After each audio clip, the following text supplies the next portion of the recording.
Have you ever looked at someone who seems unbreakable and wondered what they've been through? The ones who smile the brightest, who lift others up, who never seem to waver. What if I told you they might be carrying the heaviest burdens? Strength isn't just about standing tall. Sometimes, it's about holding yourself together when everything inside and outside you feel broken. The strongest people are often the most shattered, not because they are weak, but because they've endured more than most will ever know. Their scars tell stories, their resilience is born from pain, and their struggles remain hidden behind a brave face. Carl Jung said that the strongest people are often the most broken who have suffered a lot of pain before they gained remarkable strength. But why is that? In this video, we'll explore Jung's insights into human resilience, suffering, and transformation. We'll uncover why pain doesn't just break people.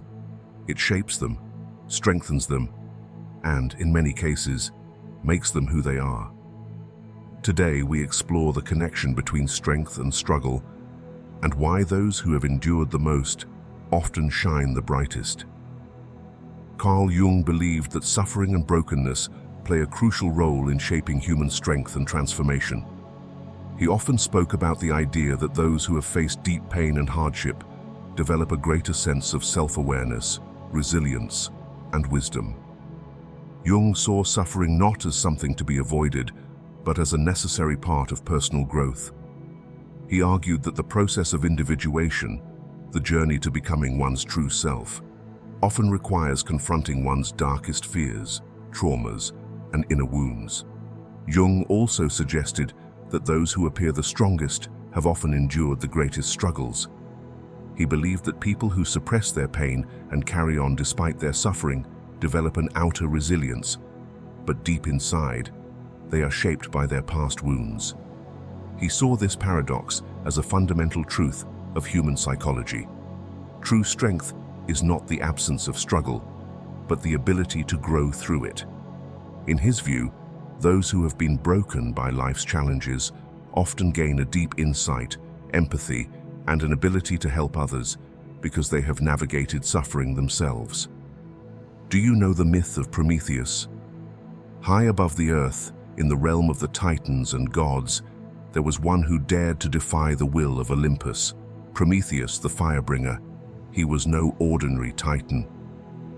While his kind waged war against the gods, Prometheus saw something different in the world, something worth protecting. He saw humanity, fragile, struggling, shivering in the darkness of ignorance. And so, against the will of Zeus, he made a choice that would change the course of history forever. Prometheus climbed the great heights of Olympus itself, where the sacred fire of the gods burned bright, reserved only for the divine. He reached into the flames, stealing a spark, hiding it within a hollow reed, and descended back to the mortal world.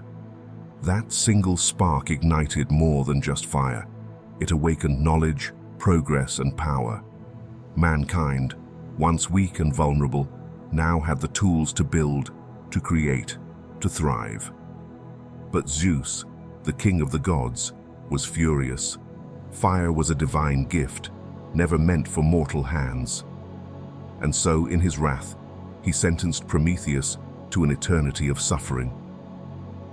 On the highest, most desolate peak of the Caucasus Mountains, Prometheus was chained to a rock, bound by unbreakable shackles forged by Hephaestus himself. Each day, as the sun rose, an eagle, Zeus's own beast, would descend from the sky, its talons sharp, its beak merciless. It tore into Prometheus's flesh, ripping out his liver, feasting upon it while he writhed in agony. And yet, each night, his body would heal, his wounds closing, only for the torment to begin again with the coming dawn. For thousands of years, Prometheus endured this suffering, but he never begged, he never broke, he never regretted his choice. He bore his pain in silence, his spirit unshaken, knowing that the fire he gave to humanity was worth the cost. Even as the gods watched, expecting him to surrender, he remained defiant.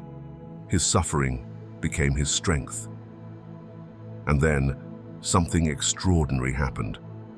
Zeus watched, and he began to change.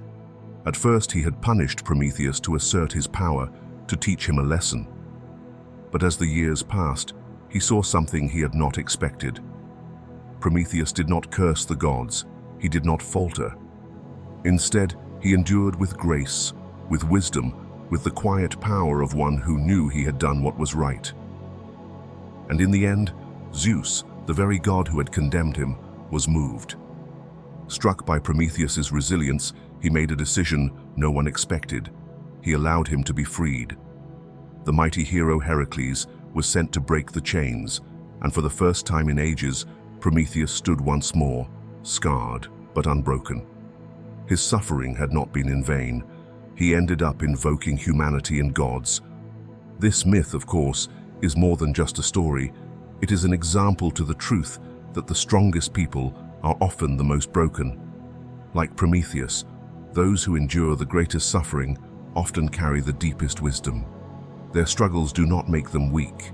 They forge them into something greater. Jung believed that true transformation comes from facing the darkness within, just as Prometheus endured his suffering for the sake of something greater. Pain, sacrifice, and hardship do not destroy the strongest among us. They shape them. To really understand Jung's view on suffering, let's start with the word itself. The word suffer comes from the Latin sub, meaning under, and fere, meaning to carry. So at its core, suffering means to carry something underneath. That fits perfectly with what Jung believed. Our suffering isn't just something that happens to us. It's something we hold deep inside, often without even realizing it. It's a heavy burden, but if we learn how to handle it, it can also be a powerful source of growth. Jung saw suffering as a necessary part of becoming who we truly are. He once said, "A man who has not passed through the inferno of his passions has never overcome them." In other words, if we run from our pain instead of facing it, we don't actually get rid of it. It just gets buried inside us. And when that happens, it can show up in other ways, like anxiety, depression, or feelings of emptiness. Jung believed in something called conscious suffering. Instead of pushing pain away, we face it, work through it, and learn from it. It's not easy, but it helps us grow into stronger, more complete versions of ourselves. Rather than letting suffering break us, we can use it to transform. A person who has faced suffering, endured life at its worst, and risen from their brokenness is the most awakened, the most learned, and the wisest. True strength is not something we are born with. It is something we discover in moments of crisis. It is only by confronting our pain, working through our struggles, and rebuilding ourselves that we become truly strong. Resilience is forged in the fire of adversity, and only those who have been broken and risen again know the depth of their own power. Facing our suffering head-on shows us just how tough we really are. Carl Jung put it best. Suffering that is not understood is hard to bear, whereas it is often astounding to see how much a person can endure when he understands the why and wherefore. In other words, when we don't get why we're hurting, it feels unbearable. But when we start to make sense of it, when we see the bigger picture, something shifts. We realize we can handle more than we ever thought possible. Jung perceived that suffering, when we actually engage with it, isn't just something awful to get through. It's something that can build us, push us toward becoming who we're really meant to be. The problem isn't the suffering itself, it's how we deal with it. If we shove it down, ignore it, or try to outrun it, it doesn't disappear. It just festers, showing up in ways we don't even recognize, like anxiety, bad habits, or feeling stuck in life. But when we face it and ask, what is this teaching me? What parts of myself is this pain uncovering? That's when we start to grow. If we don't face our pain, it controls us from the shadows. But when we bring it into the light, we take our power back. It's like lifting weights. The first few reps hurt, but over time, you build strength you never knew you had. So, real resilience isn't just about surviving tough times. It's about letting those struggles make you stronger and wiser. It's about letting them teach you the hardest lessons of life. The pain doesn't break you, it builds you and renews you. Grief can be a powerful force for creativity and renewal. Those who have truly experienced it, who have allowed themselves to feel its depths rather than burying it, often emerge with a wisdom and strength that sets them apart. They carry a quiet resilience, a kind of holiness that comes from having faced life's deepest sorrows and still choosing to move forward. They live in a landscape shaped by loss, yet filled with insight and depth. There's so much we can learn from them, so much to be inspired by. The way they carry their pain without letting it dim their spirit. The way their spark refuses to die even after heartbreak. Grief didn't break them, it reshaped them, making them more alive, more attuned to the world in a way that only those who have truly suffered can understand. Imagine the kind of person who, after enduring unimaginable pain, still carries a genuine smile, a smile not for themselves, but to bring light into the lives of others. This is no ordinary happiness, it is something sacred, a quiet, selfless radiance, born from suffering yet untouched by bitterness. It is the kind of joy that does not deny pain, but transcends it, turning wounds into wisdom and sorrow into grace. There is something profoundly beautiful about such resilience, an example of the human spirit's ability to rise, to heal, and to give, even after being broken. It's no surprise that some of the most powerful literary figures are those who have endured great suffering. Their pain shapes them, deepens their understanding, and transforms them into symbols of resilience, wisdom, and strength. Through their struggles, they become more than characters. They become timeless reflections of the human spirit's ability to persevere, to find meaning in hardship, and to emerge with a deeper sense of self. Jung's insight speaks to one of the deepest truths of human existence, that to embrace our fullest selves, we must bear the weight of our own suffering. Just as God, in Jung's vision, carries the burden of the world, every individual striving for wholeness must carry their own cross. Suffering is not just an unfortunate byproduct of life, it is woven into the very fabric of self-realization. This is the hallmark of the age-old archetype of the wounded healer, the one who, through their own pain, gains the wisdom and strength to heal others. Whether it is Christ on the cross, Prometheus chained to the rock, or the tragic heroes of literature, the greatest figures in mythology and history are those who have suffered deeply and in doing so, transformed their suffering into something greater. Jung reminds us that suffering is not merely a burden, but a sacred process, a transformation that defines the very essence of who we are. To face suffering consciously is to engage in a deep alchemy of the soul. As he wrote, "Every psychic advance of man arises from the suffering of the soul." This means that our deepest growth does not come from comfort or ease, but from struggle. When we refuse to confront our suffering, it influences us from the shadows, directing our thoughts, emotions, and actions in ways we don't fully understand. But when we acknowledge it, when we carry it with awareness, suffering becomes more than just pain.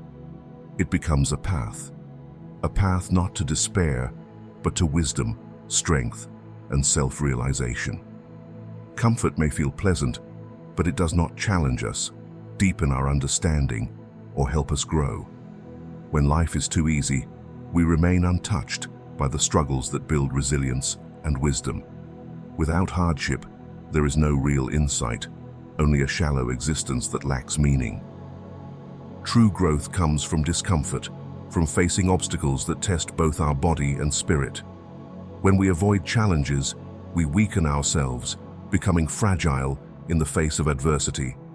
Stagnation takes hold, and life becomes repetitive, lacking depth and purpose. But those who embrace struggle, who step beyond the safety of comfort, discover strength they never knew they had. They gain wisdom, resilience, and a connection to something greater than themselves. And those who break and mend lead the real life of strength. They understand that hardship is not an end, but a beginning, a path to self-discovery and transformation. A life spent avoiding hardship is a life half-lived. It is only by pushing through difficulties that we awaken to our true potential. Jung says, people are never helped in their suffering by what they think for themselves, but only by revelation of a wisdom greater than their own. It is this which lifts them out of their distress. And isn't that the truth? When we're in pain, our own thoughts can trap us. We replay memories, question everything, and try to rationalize the hurt. But that rarely makes it easier. Suffering doesn't loosen its grip just because we think hard enough. What truly helps is when we open ourselves to something beyond our own mind. That wisdom greater than our own can come in many forms. A deep conversation, a passage from a book that feels like it was written just for us, or even a quiet moment where we suddenly understand that pain isn't just random cruelty, it's part of something bigger. Jung understood that suffering isn't just something to endure, it's something that forces us to grow even when we don't want to. He believed that pain has the power to break us open and reveal truths we couldn't see before. It strips away our illusions, our ego, and our false sense of control. It humbles us, but in that humility, we often find clarity. Think about the people who have suffered deeply but still radiate warmth and wisdom. They didn't get there by avoiding their pain or overanalyzing it. They got there by letting suffering teach them, by embracing what Jung called the revelation. That's why those who have suffered the most often have the deepest understanding of life. Their suffering carved out space within them for something greater: strength, empathy, resilience, and a kind of wisdom that can't be taught, only earned. Jung wasn't saying suffering is easy, or that we should seek it out. But he was reminding us that pain, when faced with openness, can be more than just a wound. It can be a doorway to something deeper. And maybe that's why, in the end, those who have suffered and come through it don't just survive, they shine. Jung also speaks of the eternal promise for those who bear their suffering, the Paraclete, the spirit of guidance and comfort. In this, he suggests that suffering is not the end of the journey, but a passage through which we come to deeper truths. Those who dare to confront their pain find themselves not broken, but transformed. They become, in Jung's words, whole, having integrated both their darkness and their light. In the end, the cross we bear is not a punishment.